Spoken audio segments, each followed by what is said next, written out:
lalu kita akan membahas satu-satu, yaitu tentang beberapa konsep dasar dalam kebijakan publik. Nah, tentu setiap kebijakan yang dibuat oleh pemerintah itu penting untuk mengatur kehidupan kita bersama.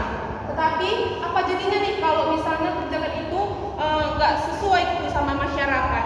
Nah, hari ini kita akan membahas itu ya. Jadi kebijakan publik itu adalah keputusan atau tindakan yang dibuat oleh pemerintah untuk mengatasi suatu masalah yang terjadi dalam masyarakat. Nah, ini bisa berupa aturan, kebijakan, ataupun program yang bertujuan untuk meningkatkan kesejahteraan masyarakat. Nah, misalnya nih program makan siang gratis. Victoria, kenapa kamu berbicara sama Yuli? Gue bilang saya bau. Kamu kurang sopan. Nah, contohnya nih program makan siang gratis dari presiden kita yang dibuat oleh pemerintah. Nah, apa tujuannya itu? Apa tujuan dari makan gratis itu? Apa aja? Mencegah stunting, kekurangan gizi. Apa stunting, Paris? Paris ini ngatur ya, Mbak? Apa stunting? Stunting. Ya, apa stunting? Ya. Nah, jadi tujuan dari makan siang gratis itu supaya anak-anak itu fokus sama pelajaran, terus bisa tumbuh sehat, biar dia hidupnya lebih tentram, damai, sejahtera. Gitu ya, anak-anak ibu. Ya, Bu. Nah, terus ada nih ciri-ciri dari kebijakan publik, yaitu yang pertama dibuat oleh pemerintah, yang kedua bertujuan untuk kepentingan masyarakat. Jadi setiap kebijakan yang dibuat oleh pemerintah itu pastinya untuk kepentingan masyarakat, bukan kepentingan individu ataupun kelompok. Nah, untuk mengasah pemahaman kalian, ibu mau kalian bagi jadi dua kelompok, cari satu contoh kasus dan presentasikan ya sekarang juga. Ya, Bu. Oke, udah selesai nih kan? Putri, Yuli, Vito maju ke depan, presentasikan kasus satu. Nanti setelah orang Putri, Pak Aris sama Raja presentasikan kasus dua ya. Pak jangan nyantuk, jangan tidur, jangan kurang ajar. Maju.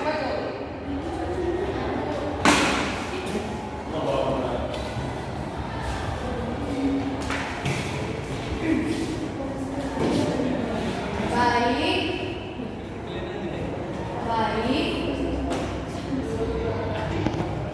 Baik, di sini saya akan membacakan kasus Ibu. Yang pertama adalah pengurangan penggunaan kantong plastik. Nah, masalahnya sampah plastik kan semakin menumpuk dan mencemari lingkungan, terutama di sungai dan laut. Lalu plastik sulit terurai dan menyebabkan banyak masalah seperti banjir akibat saluran air yang tersumbat dan ancaman bagi ekosistem laut. Untuk kebijakannya dijelaskan oleh rekan saya. Baik, Bu, untuk kebijakannya dan solusinya, pemerintah menerapkan kebijakan larangan penggunaan kantong plastik sekali pakai di pusat perbelanjaan dan supermarket, Bu. Nah, Bu, sebagai gantinya, masyarakat diajukan untuk menggunakan tas belanja yang ramah lingkungan dan dapat didaur ulang kembali. Dengan kebijakan ini, Bu, diharapkan jumlah sampah plastik berkurang dan lingkungan menjadi ramah. Terima kasih, Bu. Itu sudah saya.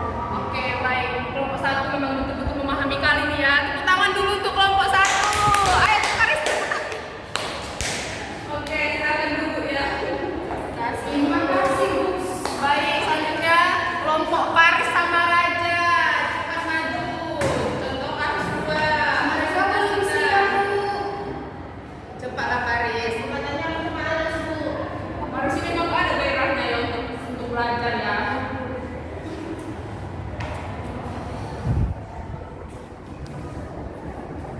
Siang. Enggak gitu. Ya, silakan bagus-bagus. Jadi kami ada kasus kedua, Bu.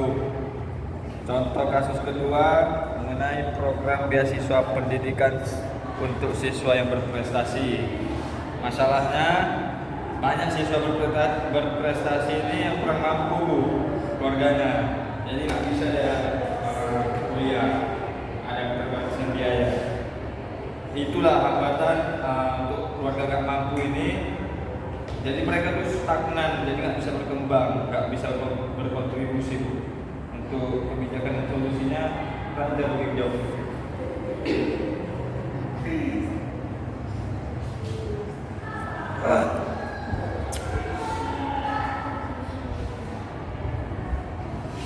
Iya. Kebijakan dan solusi yang diharapkan yaitu pemerintah menerapkan kebijakan beasiswa pendidikan untuk siswa berprestasi yang memberikan bantuan biaya bagi sekolah dan kebutuhan belajar bagi siswa yang memiliki nilai akademik tinggi tetapi berasal dari keluarga yang kurang mampu. Program ini mencakup pembebasan siswa tersebut dari biaya sekolah SPP atau diberikan seragam gratis, buku gratis, dan semuanya gratis fasilitasi oleh sekolah yang dananya diturunkan dari pemerintah pusat melalui Menteri Pendidikan, Dinas Pendidikan Provinsi, Dinas Kabupaten dan disalurkan kepada sekolah-sekolah yang memiliki siswa yang memiliki nilai akademik yang tinggi tetapi berasal dari keluarga yang kurang mampu. Mungkin cukup sekian. Terima kasih. Oke, baik.